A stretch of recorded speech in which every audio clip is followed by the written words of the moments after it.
Welcome back for another Teacher Profile. We're here with Gayle Winney. She is one of 2 Teachers of the Year for 2008 for the San Juan Unified School District. Thanks for joining us. Thank you.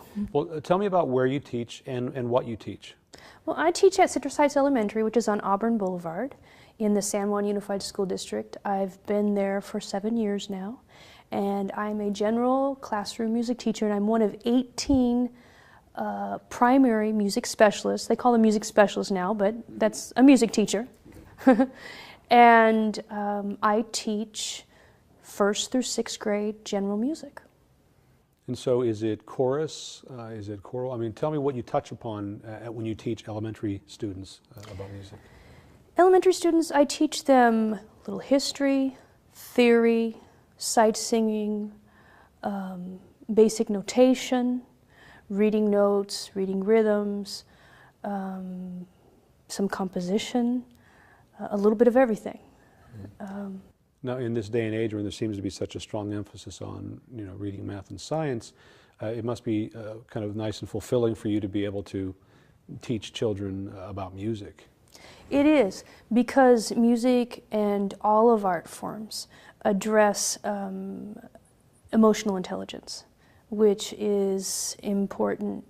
In our goal is to be able to create these lifelong learners and send our kids off into society with the tools that they need, and part of that is emotional intelligence. But it's not only that, because with music I am able to connect with every subject matter, whether it be history and geography. If I'm teaching a song, for example, if I'm teaching about merengue from the Dominican Republic, my kids can look at geography and know about the Caribbean and how very close we are to Florida in the United States.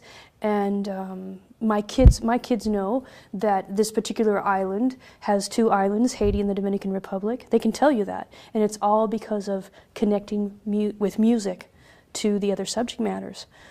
Mathematics, look at how the relationships with note reading and rhythm. Language arts, there was a study with Stanford last year that talked about how ear training, understanding the rapid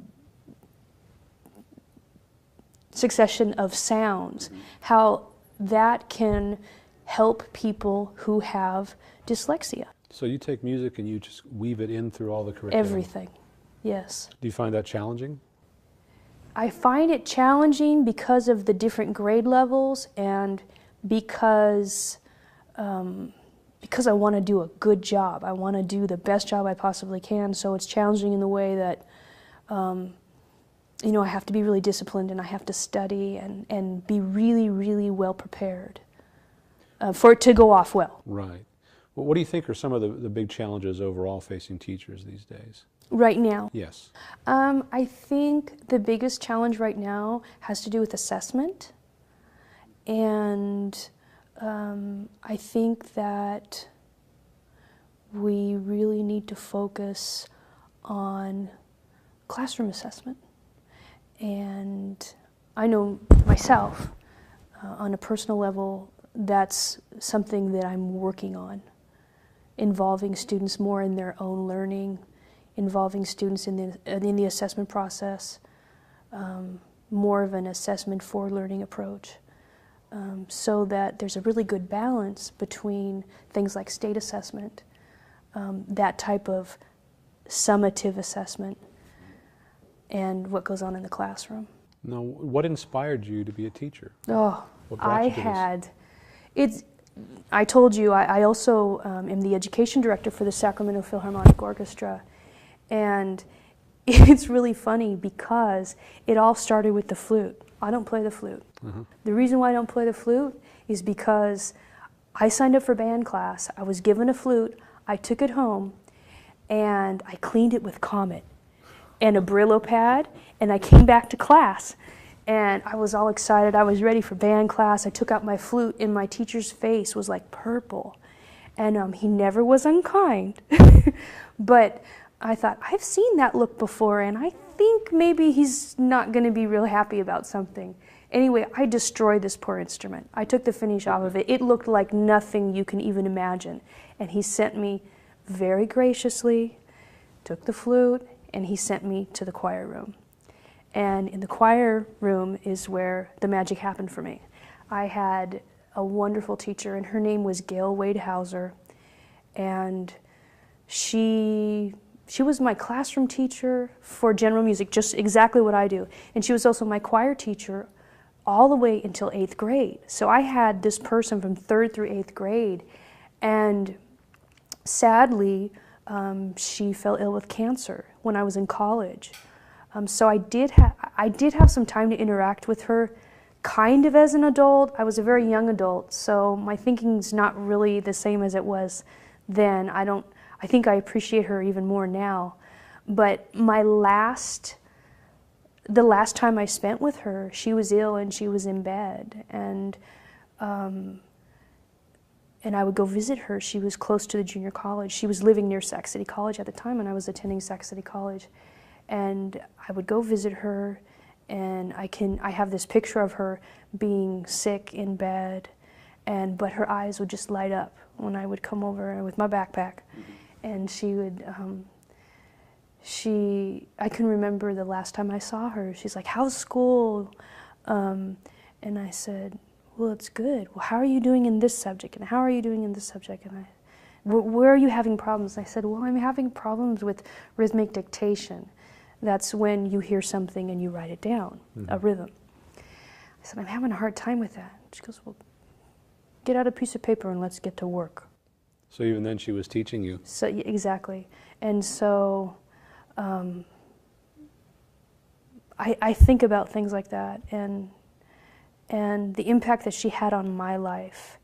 And look at me, I'm a music teacher. It's all because of her and the example she gave me and the love that she gave me for music and a lot of things that have nothing to do with music at all. And I think about her and my tribute to her, and the best thing that I can do for music and for education is to be like her. You must find some students to be inspiring as well when you see their eyes light up at some of their accomplishments. Yeah. Yep. I bet you do. Now, let me ask you this. There are a lot of people out there who are thinking about teaching as a career. What would you say to someone who is thinking about it, thinking that it might be for them? What would you do? What would be your sales pitch, I guess? I think that teaching is the most patriotic thing that one person can do. For me, this is the best thing that I can do for my community and for my country, is that I go to work every day and I teach kids and give them information that they need to become productive members of society. And I have the power, I have a lot of power. I'm very careful with my power. You're powerful, yes. Yeah, I mean, I do. I influence 500 children a week in my school. That's very powerful, and I respect that. I'm aware of the influence that I have. They imitate me in ways that you would not even imagine. You know, one little girl dresses like me on the days I come to her class. She gets her little suit on, a 4th grader. But, you know, talking about service and serving my community and serving my country, I can teach children things that will affect my community and the United States, for that matter, long before I'm gone. The ideas that I give them, the things that I teach them, long before I'm gone. Well, we appreciate your time very much. We've been speaking with Gayle Winney, who is the one of 2 Teachers of the Year for 2008 for the San Juan Unified School District. Thanks for being with us.